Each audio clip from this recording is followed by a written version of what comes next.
memperingati Hari Kebangkitan Nasional.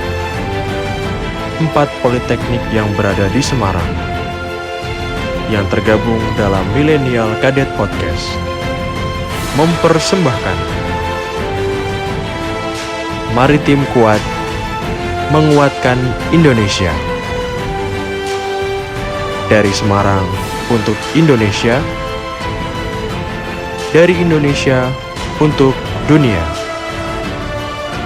Selamat Hari Kebangkitan Nasional.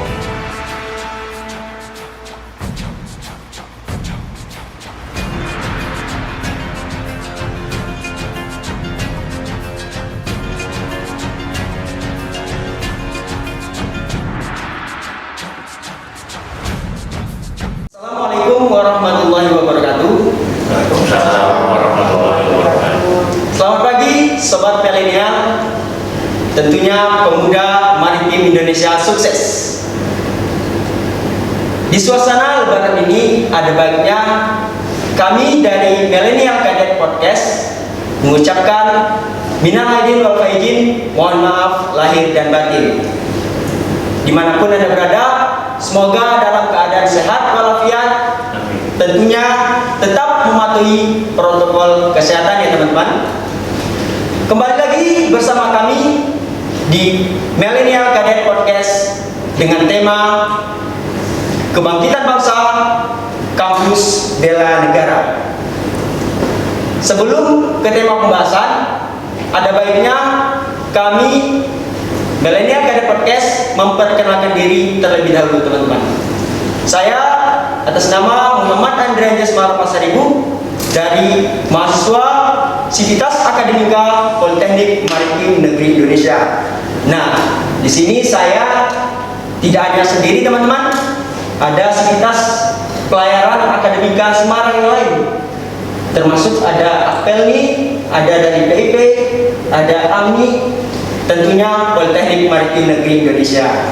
Nah, langsung saja saya perkenalkan dari rekan saya Amni. Mas, diperkenalkan Mas. Kenalkan, nama saya Marion Martin Yordan Wahyudi. Saya mahasiswa taruna dari Universitas Maritim Amni Semarang. Terima kasih. Saya mohon izin memperkenalkan diri. Mungkin teman-teman dari Millennial Cadet Podcast sudah tidak asing bersama saya. Saya taruna dewasa Paulus Richard Dumais. Saya berasal dari Politeknik Ilmu Pelayaran Semarang. Dan kemudian di samping saya ada dari Apelni. Siapa namanya? Ya, mohon izin, karena nama kedua Rizal Surayuda, saya berasal dari Politeknik Bumi Akbar. Ini untuk pertama kalinya saya ikut podcast. Nanti ikut podcast Tim Millennial. Iya. Jadi teman-teman semuanya, jadi adik-adik saya yang berada di sini, rekan-rekan saya ini merupakan pengalaman pertama ya. Jadi mereka ikut di Millennial Cadet Podcast untuk bersama-sama membangun maritim, membangun ikatan di Politeknik yang berada di Semarang. Ya, Andri, silakan. Terima kasih. Nah, setelah perkenalan dari sobat-sobat maritim semuanya, bersama ini tak lupa pula dengan pendamping kami nih yang sangat luar biasa, yang selalu mensupport dan mendukung berjalannya podcast sampai saat ini. Tentunya dengan narasumber-narasumber yang sangat luar biasa pula pada hari ini. Tentunya itu beliau Kapten Bambang Eka Wibawa. Selamat pagi. Pagi semuanya. Nah, pada podcast kali ini tentu Millennial Cadet Podcast bersama dengan Ibu Direktur Politeknik Maritim Negeri Indonesia teman-teman. Beliau adalah Ibu Dr. Sri Tuti Rahayu MSI. Selamat pagi Ibu. Ya. Selamat datang di menguatkan Indonesia. Ya. Mantap. Jadi semuanya dari ibu ini kayaknya menggetarkan kita semua. Iya. Mari kita kuat menguatkan Indonesia. Dia perempuan sendiri ya. Ngeri loh. Ngeri bu. Kan berdasarkan survei nih bu. Ya. Ya. Kepala Poltek yang ada di Semarang ibu perempuan sendiri yang berdiri, yang bisa membawa lokomotif Polimarin untuk mewujudkan kadet-kadet yang profesional. Itu kan nggak semua wanita bisa seperti itu, ibu. Nggak semua wanita bisa menjadi figur seorang pemimpin yang memang the best. Tapi saya lihat, wah, ibu wibawanya dapat, ibu bisa berbicara dengan baik. Cantiknya.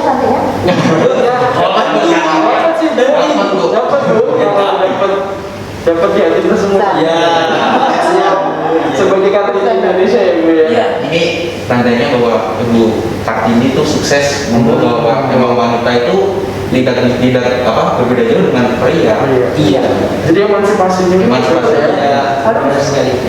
saya terus memompa karena ini Pak Bambang Eka ini luar biasa. Beliau, saya juga melihat gerak langkahnya luar biasa. Maka ketika beliau menyatakan kenapa tidak? Karena apa? Kita tidak bisa sendiri menjadi the best. Tapi ini the best. Jadi ini merupakan kumpulan the best yang ada di Semarang. Maka kenapa saya tadi katakan maritim kuat menguatkan Indonesia? Itu kan seperti itu. Jadi kenapa kita harus terjajar, terkotak-kotak? Tapi kalau ini seperti ini, saya terima kasih kan. Ya, sama-sama muda. Ya, apa yang telah dirintis oleh Kapten Bambang Eka Wibawa itu sungguh sesuatu yang sangat luar biasa. Nah ini kenapa tidak kita support? Ya, karena ini menjadi sangat penting. Mengingat semuanya, ya coba lihat negara kita yang wilayah perairannya berapa coba jalan itu kan luar biasa. Dan maka ini sudah waktunya kita jangan mengungguli laut. Sudah waktunya kita memakan bahwa laut adalah etalase bangsa. Etalase bangsa. Saya keras kalau ngomong, mungkin ngomongnya tadi saya gini pun yang kalau saya kan nggak bisa. Nah itu, maka etalase bangsa itu, yang namanya etalase bangsa itu kan harus cakep, harus indah. Maka ketika ini yang sudah diawali Kapten Bambang Eka, ini saya berharap bahwa ini dilanjutkan tidak hanya di Semarang saja. Kalau kita mau cekal membahana, semuanya coba kita berapa? Kenapa tidak? Nah, semuanya bisa. Kita jadikan ini kumpulan the best, kita buktikan bahwa memang lautan Indonesia adalah lautan yang luar biasa. Ini sebuah modal yang sudah diberikan oleh Yang Maha Kuasa kepada kita semua. Jadi kenapa tidak kita pelihara? Nah ini adalah salah satu kegiatan ini. Judulnya aja mantap. Milenial Kadet Podcast. Oh ini luar biasa. Nggak ada dimanapun. Yang baru ini. Nah kenapa tidak ini kembangkan? Nah ini tak tutup kembangkan ya. Siap. Ini saya kembalikan lagi kepada pemuda. Betul ini generasi penerus. Suatu saat Anda juga berdiri di sini sebagai pemimpin. Amin ya. Iya, itu seperti itu. Ya. Dan itu perkenalan. Siap. Biasa Belum kita sekali luar biasa sekali. Jadi kan ada pepatah mengatakan tidak kenal maka tidak sayang, tidak sayang maka tidak cinta. Jadi kami para pemuda maritim Indonesia sukses ini ingin mengenal ibundanya, ingin tahu ibundanya itu seperti apa sih? Iya. Jadi mohon izin Ibu Dir, Ibunda, silakan memaparkan profilnya Ibunda secara singkat saja. Ya, singkat saja ya. Siap, Ibu. Ini betul kalau beliau mengatakan bahwa ini adalah ibunya. Soalnya lagu yang dulu kita kenal, nenek moyang, seorang malu itu kan nenek. Kita kakek kan? Oh, coba mau nanti kakeknya.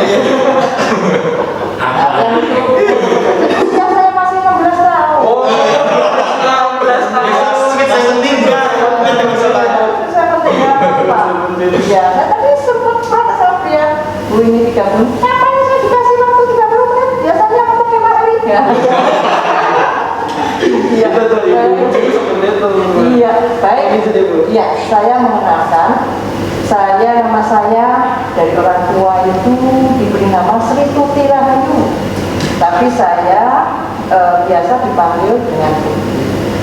Jadi berbagai macam apa namanya institusi. Saya dulu pertama kali bertugas, saya itu ditugaskan sebagai dosen di Akademi Pelayanan Niaga Indonesia di tahun 1980. Kan dulu grafik saya dulu. Gitu kan. Nah, di situ saya menjadi wakil direktur 3 selama 2 periode. Apa ada sekarang coba cari PD3 di perguruan tinggi maritim yang cewek? Tidak ada kan? Luar biasa sekali. Maka Biasa. saya juga hanya 1 periode tambah 2 periode. Artinya kan memiliki kualitas yang berbeda. Iya, Gak mungkin lanjut kalau nggak ada bukti nyata gitu. Ngeri. Ya kadang-kadang juga waktu itu cowok bercanda ya barang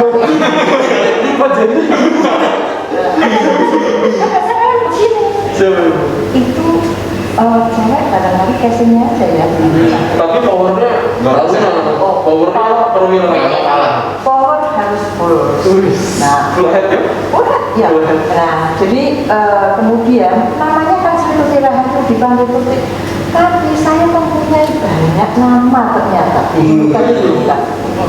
Julukan yang pertama yang saya peroleh, saya dijuluki Bonita. Bonita itu apa artinya? Boneka wanita. Bukan. Wah, banyak ini.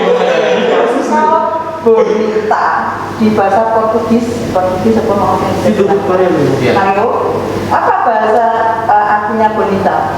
Saya memang Nggak tahu. Bonita, baru tahu saya. Ini yang memberitahu orang Portugis. Bonita itu artinya cantik. Di luar gemuk loh ya. Di luar gemuk. ya Nah, tapi ini bukan bonita cantiknya, tapi bonita ini saya bangga dengan nama itu. Yang memberi nama saya bonita adalah Bapak Profesor Agus Subianto. Beliau adalah atas pendidikan di Jerman. Menyapa Prof. Agus, apa kabar Prof? Iya. Ya, selamat pagi. Ini saya dipimpin oleh generasi milenial di bawah komandonya Kapten Bambang Ita Wibawa. Ini adalah milenial kadet podcast. Luar biasa. Nah, Bonita ini menjadi kebanggaan saya. Ketika saya tanyakan beliau, waktu itu, Prof, kenapa kok Prof memberi saya nama Bonita? Itu artinya apa, Prof? Emangnya bagus itu kan? Bagus. Bonita bisa dipanggil Bon, bisa dipanggil bisa dipanggil Pak. Ya, ternyata Bonita itu artinya bonek wanita. Bonek. Bonek itu lengkap. Iya. Iya. Bonek itu kan tidak apa-apa, itu nama yang pertama. Luar biasa oleh seorang atas pendidikan, dan beliau adalah sekarang menjadi dosen di ITS di Surabaya. Nah, kemudian nama yang lain adalah Alman Harimau Betina. Saya itu kebetulan ketemu ketika saya mengetik nama saya Sri Rahayu di Google itu, ternyata kok ada Alman Harimau Betina ini apa ya? Itu jurnal kan? Nah, ternyata setelah saya baca Alman MSTM Mrs. Sri Rahayu ini yang dinamakan harimau yang mengal. Gitu. Selamat pagi Bu Trias yang telah memberikan nama saya Alman. Terus kemudian tambah lagi nih ada namanya dari PWI. Saya mendapat penghargaan, baru nama cerita. Saya mendapatkan penghargaan dari PWI kan, ya Persatuan Wartawan Indonesia tahun 2019. Ternyata penghargaannya itu cukup ekstrim, karena di situ saya diberi nama lagi perempuan pendobrak serta cantik. Jadi cocok kan kalau kita bersama ini. Iya. Sampai Bapak jeli. Iya. Jangan-jangan beliau sudah melihat ini startup-nya. Jangan sampai ada sekat-sekat di antara kita. Iya, juga. Nah, ini sudah merupakan upaya yang sangat bagus dan saya berharap bisa dilanjutkan bahkan bisa berkembang lebih membahas. Amin. Nah, kemudian saya juga mendapatkan nama. Waktu itu saya ditelepon oleh pilot pagi di Batam. Itu beliau itu menceritakan pada saya lagi memandu kapal, kemudian saya menyadarkan kapal, ternyata di situ ada kategori marin. Gitu. Terus saya sapa katanya, ini dari rumahnya anaknya Bu Tuti ya, gitu. Ya kan, gitu. Kapten di kapal ternyata berada di dekat situ. Beliau, oh iya, ini anaknya singa laut. Singa laut ya. Begini, ini ya, ternyata di belakang saya mempunyai judul singa laut. Ya, maaf, iya. Karena itu kesayangan kami itu terus kemudian masih banyak nama surga dan saya kira itu yang perkenalan dan saya kadang itu nggak tanya saya dari mana gitu kan, saya dari Semarang. Oh, ibu dari Semarang. Wah, Minta setengah kan? satu dari Semarang. Oh iya, saya di Semarang. Dari Semarang. Oh, sama. Ya, dan Ya. ya, lahir di Semarang. Tahun lalu saya bilang tahunnya itu. Pokoknya yang jelas umur saya 16 tahun. 16 tahun. Nah itu kemudian saya sekolah di Semarang. Saya menyelesaikan kuliah saya S1 waktu itu belum begitu banyak pelayanan. Kalau waktu itu saya sudah mengenal bagus, mungkin saya masuk ke sini. Tapi kan saya nggak boleh waktu itu. Iya. Ya, kalau ada saya masuk sendiri. Terus saya, Kalau dia masuk sendiri. kalau ditanya hobinya apa, hobi berantem waktu kecil. Yang salah betul kan? Nggak salah, enggak, betul. Terus kemudian saya terus kemudian berarti pasti ya, terus kemudian sepak bola putri. Jangan-jangan atlet ibu ini. Atlet. Mungkin punya prestasi. Namanya sepak bola ya atlet. Oh iya. Ibu kok ada prestasi di Bidang olahraga. Bidang olahraga dulu dulu saya pernah kejuaraan tenis lapangan. Tadi udah bela diri. Sepak bola juaranya di tenis. Tapi jangan salah, saya juga lemah imun karena saya juga menyambut kejuaraan tari. Ini Talenta. Terkenal istilah milenialnya apa gitu. Pokoknya yang jelas saya juga tidak mau kalau tidak disebut milenial. Nah, terus saya menyelesaikan S1 di UNIF di jurusan fakultasnya fisik. Kalau jurusannya adalah administrasi bisnis. Administrasi bisnis itu harus bisa bicara banyak, bagaimana kita mengenalkan, kayak gini jadinya. Nah, terus kemudian untuk studian berikutnya saya beranjak keluar Semarang menuju ke Jakarta.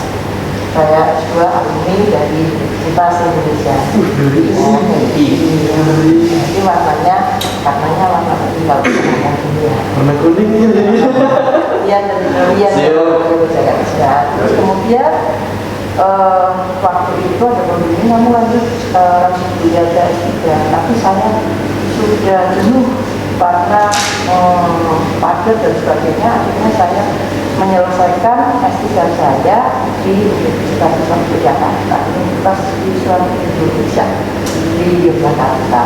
Nah, kemudian mengawali karier pada tahun 2012 saya diberi mandat oleh Bapak Dirjen Dikti Profesor Joko Santoso.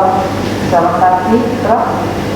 Saya berada di antara para milenial, Prof. Kemudian saya juga diperintah oleh Bapak Menteri Pendidikan dan Kebudayaan.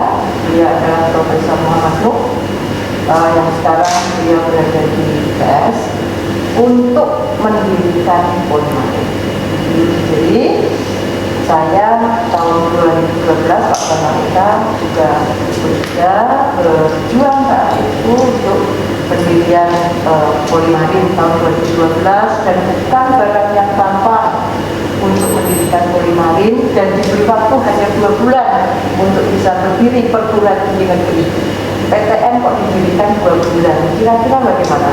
Nah, saya harus akrobat, saya harus oprol, jumpalitan, jumpetan.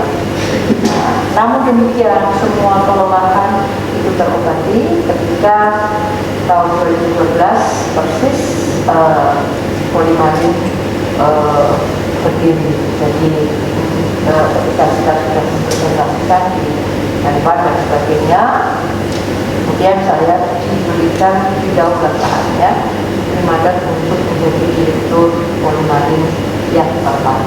Hebat ya. Yang pertama itu kan pendiri itu kira-kira atau mungkin yang pertama itu kan nggak bisa diganti kan? Ya, Hebat. siapa yang pertama? Betul ya, diganti aja deh besok jadi kan enggak.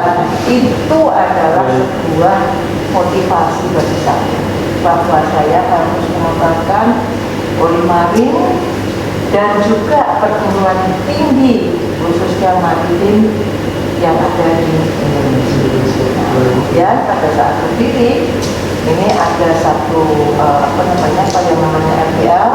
Nah, saya melakukan RPL pertama kali menyetarakan pendidikan pelaut menjadi S2. Luar biasa. Jadi dari laut dengan COC-nya kita usulkan, akhirnya bisa disetarakan dosen, dan ini jadi dosen sesuai dengan peraturan yang berlaku di Indonesia.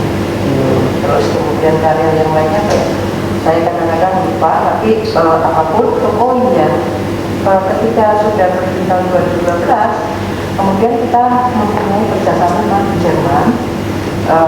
Terus kita coba beberapa awal untuk membuka kelas joint degree. Akhirnya pada tahun 2019 di launching joint degree between Polimarin and Hochschule Wismar. Jadi the University of Applied Science, Wismar University.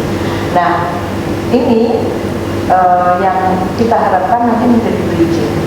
Nah, ini sudah tahun kedua, kan tahun ketiga. Nah, ini joint degree sudah berjalan, dan nanti insya Allah ini pada bulan September kita akan kirimkan anak joint degree untuk menempuh studi di Jerman 1 semester, kemudian kembali lagi ke kampus Kerala. Nah, sesudah kembali Kerala mereka kembali lagi ke Jerman 1 semester untuk ujian. Jadi nanti ijazah yang diperoleh adalah ijazah dari Polimarin, tentu saja S1 terapan untuk K3, kemudian ijazah bachelor sama dengan S1 ya dari Jerman, kemudian satunya lagi dari perhubungan itu adalah COC untuk tingkat tiganya.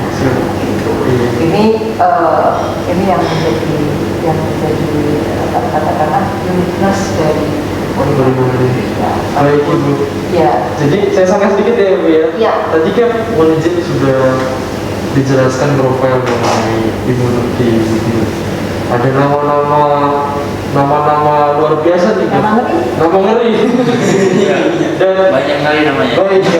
Saya dengar juga kedekatan Ibu Tuti bersama Kapten bersama-sama membangun Polimarin itu luar biasa tadi. Nah, dari Captain sendiri setelah mendengar dari Ibu Tuti, apa ada nama-nama juga Captain kira-kira? Nama-nama Oh, nama panggilan.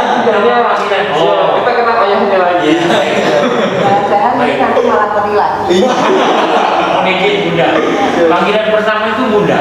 Iya. Udah siap. Karena beliau ini adalah yang mendidik saya waktu termasuk tahun 90. Kampusnya di Bulu ya, Bu. Iya, Nah. banyak alumninya kayak gini hebatnya gimana coba? Tahun 90, jadi saya yang mau bilang apa ya, ngeri pokoknya. Kita berantem tuh. Ini kenapa kamu datang ke sini, terus saya akses, ayo kita berkumpul tidak menggunakan otot, ya kan? Jadi kita menggunakan pikiran, karena dulu zaman jahiliyah. Nah, Bunda ini beliau dulu jam 12 kejadian PPM itu perang ini, cuma saya mau bilang apa coba, sebutan apa lagi saya nggak berani nyebutin, artinya pendekar wanita. Jadi Ini tambah satu. karena berani ada di pro depan. Nah, Pendekar wanita.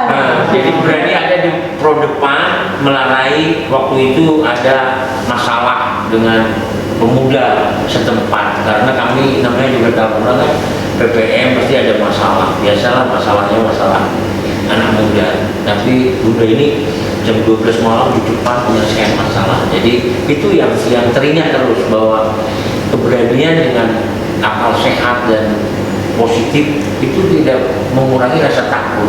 Tapi rasa takut itu juga bukan tidak tanpa dasar, seperti yang telah kita dengar tadi, bahwa beliau ini mempunyai beberapa aspek penunjang untuk menguatkan keberanian. Jadi mungkin saya tidak banyak sekali yang akan saya ceritakan tentang Bunda, sebab banyak sekali hidupnya, dan itu saya sebagai saksi hidup yang sampai sekarang ada. Yang alhamdulillah ya, Bunda, sekarang kita sehat semua dengan prokes yang kita lakukan, kita bisa berkumpul bersama, bahwa ini kami pemuda maritim Indonesia sukses yang dari 4 Poltekpol ini, seperti tadi doa Bunda, mudah-mudahan bisa menginspirasi dari setiap pulau terus menjadi satu garis benang merah dari ujung sampai ujung yang Pak Jokowi sudah membangun infrastruktur. Nah, sekarang tinggal dari SDM-nya bagaimana bisa menjaganya, menjaga pikiran, menjaga terus berkomunikasi, sebab kita tidak bisa hebat sendiri, kita harus bersama.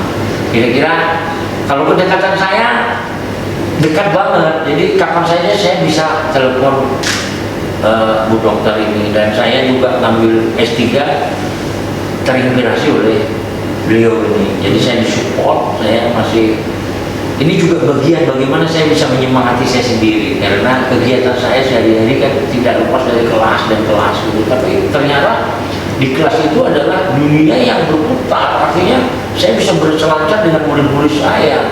Seperti minggu ini saya dari Batam, itu kemarin dari Taiwan, kemarin lagi dari Monte, gitu banyak. Jadi kelas itu bukan sebuah ruangan yang sempit dalam tanda kutip, tapi dunia yang terbuka dengan kita mau membaca, mau terbuka dan mau menerima banyak hal tentang masa depan ini, kegiatan untuk mencapai masa depan. Saya rasa kedekatan saya lebih dekat daripada yang kamu lihat. Ya. Itu aja. Itu kedekatan. Jadi, Udah anak kan? jadi 2012 itu saya bersama-sama ya, Bu, boleh lihat di Google saya dulu, Bambang Eka Ugol masih NID-nya masih Polimarim, dan yang paling berkesan adalah saya dikirim sama Bunda ini ke Jerman. Tadi di Rostock itu ya, namanya Wismar University. Ngambil apa di jalan nggak? Ngambil diploma untuk nautika, karena waktu itu pertama saya datang di Polimarim, pertanyaan yang sampai saat ini saya harus jawab adalah filosofi daripada nautika. Sampai saya cari terus, ternyata pada saat saya kumpul dengan mahasiswa S3 di sana, disertasi itu hanya lebih mempertajam bagaimana seorang nakoda bisa solving problem pada saat kandas di English Channel, kan banyak solo ya, jadi kandas sehingga mengakibatkan ada rusak double bottom Terus bagaimana tuh solving problemnya? Bagaimana bikin pelaporan ke MRCC? Bagaimana kamu berkomunikasi dengan emergency duty di perusahaan? Bagaimana pencemaran ini bisa dievakuasi seperti kira-kira. Nah itu yang membuat saya terinspirasi, sehingga kegiatan kalian saya ikutin ini, saya ini bagian kecil daripada percikan inspirasi yang bisa kita tebarkan kepada teman-teman muda lain yang ada di Indonesia, sehingga yuk bareng-bareng yuk kita bangun yang tadi Bunda bilang 2/3 adalah lautan sebagai talase daripada negara. Saya ingin kalian ini menjadi orang-orang hukum di bidang maritim, sehingga klaim-klaim itu kalian bisa S3-nya di hukum dan pernah melakukan sebagai praktisi di wilayah kemaritiman. Kira-kira begitu. Dekatnya lebih dekat daripada yang kalian lihat. Jadi memang yang diperlukan Indonesia bahwa sosok inspiratif seperti Ibu Dir, Ketua Bank Eka Wibowo ini untuk meningkatkan gelora semangat anak muda zaman sekarang. Benar sekali. Iya. Terima kasih Kat telah menceritakan. Pemerintah menunjuk pendirinya untuk menjadi direktur yang sama. Dan ini bukannya satu hal yang gampang. Nanti behind the skin-nya nanti dengan Kak Bambang dia bisa cerita karena dia mengikuti. Jadi sampai ke Rostock, sampai tadi diceritakan bahwa beliau ini menempuh diploma 3 di Rostock.